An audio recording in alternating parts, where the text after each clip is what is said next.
दोस्तों, पीसीडीए की तरफ से एक बार साबित कर दिया गया है कि आपकी पेंशन है वो नहीं रुकेगी। इस संदर्भ में एक अपडेट भी दी गई है, वो मैं आपको बताऊंगी। आपने अपना काम करना बेहद ही ज़रूरी है, यानी कि जब तक आपका स्पर्श में लॉगिन नहीं हो रहा है, आपकी यूज़र आईडी पासवर्ड के बाद भी आपकी प्रोफाइल है वो मैनेज नहीं हो पा रही है, आपका सारा डेटा अपडेट नहीं हो जाता है, तब तक आपका जीवन प्रमाण पत्र है वो नहीं हो पा रहा है।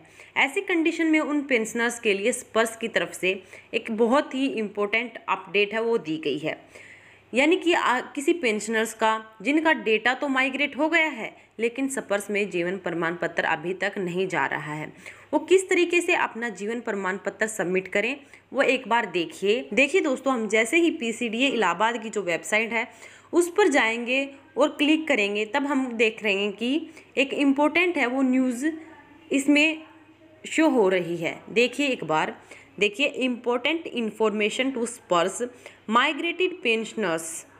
देखिए आपके लिए यह न्यूज़ बेहद ही इम्पोर्टेंट है। इम्पोर्टेंट इन्फॉर्मेशन टू स्पर्श migrated pensioners who have been migrated on Spurs and submit their life certificate through Jeevan Pramaan or at bank branch are the ensure that use Spurs PPO number or ePPO number only. Select PDA as per PCDA pension. This is also informed to pensioners that all the bank branches include SBI are doing life certificate of migrated pensioners also either through जीवन प्रमाण पत्र on through MLC। यानी कि दोस्तों उन सभी को ये इंश्योर करना है कि जिन्होंने अपना स्पर्श के थ्रू या बैंक के थ्रू जीवन प्रमाण पत्र जमा करवाया है वो जमा हो गया है या नहीं।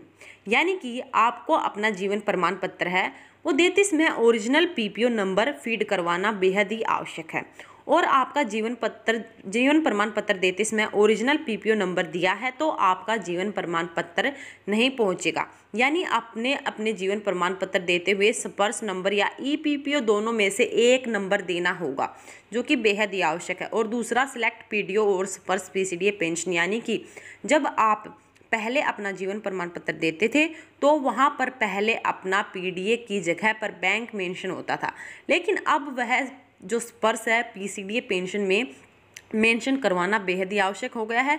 आपको चेक करना है कि आपके जो बैंक है वो सारी ब्रांच की जितनी भी शाखा हैं ये आपका जीवन प्रमाण पत्र ले रही हैं या नहीं।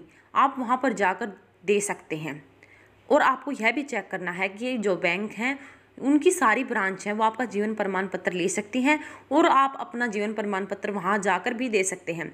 और वहाँ पर आपको यह इंश्योर करना बेहद ही आवश्यक है कि आपका जीवन प्रमाण पत्र जाए या एमएलसी जाए, यानी कि मैनुअल लाइफ सर्टिफिकेट शामिल हो। यहाँ आपका काम खत्म नहीं होता है, इसके बावजूद भी अगर आपका स्पर्श में शो नहीं हो रहा है, यानी कि आपका जीवन प्रमाण पत्र नेक्स्ट ड्यू 1 साल के बाद भी आपकी ड्यू डेट भी आ रही है, तो एसटीओ में आप समझ लीजिएगा कि आपका जीवन प्रमाण पत्र स्पर्श में सबमिट नहीं हुआ है। ये करवाने के बावजूद भी आपकी कोशिश जारी रहनी चाहिए कि आपका अपनी यूज़र आईडी पासवर्ड ले स्पर्श पोर्टल पर लॉगिन करें और अपने डाटा को मैनेज करें। वहाँ पर अपने डाटा आधार कार्ड या पैन कार्ड अपडेट नहीं हुआ है तो उसको भी अपडेट करवा लें, और इंश्योर हो जाएं कि वहाँ पर आपका जीवन प्रमाण पत्र सबमिट हो चुका है और ड्यू डेट नेक्स्ट ईयर यानी कि 2023 की आपको मिल चुकी है। तब आप निश्चित हो सकते हैं और आने वाले समय में आपकी पेंशन नहीं रुकेगी। अगर आपका स्पर्श में जीवन प्रमाण पत्र शो नहीं हो रहा है तो बैंक के थ्रू आप अपना जीवन प्रमाण पत्र, यूज़र आईडी और पासवर्ड जितनी भी फॉर्मेलिटी हैं वो पूरी करवा सकते हैं, यानी कि आपको किसी भी तकलीफ़ का सामना नहीं करना पड़ेगा और आने वाले समय में आपका जो जितनी भी प्रकार की दिक्कत है उनका सामना ना करने पड़े। इसी प्रकार की इन्फॉर्मेशन को जानने के लिए आपसे रिक्वेस्ट है कि आप हमारे चैनल को सब्सक्राइब कर दीजिएगा और बेल आइकन को भी दबा दीजिए ताकि आने वाले समय में जितनी भी अपडेट्स हैं वो हम आपको दे दें।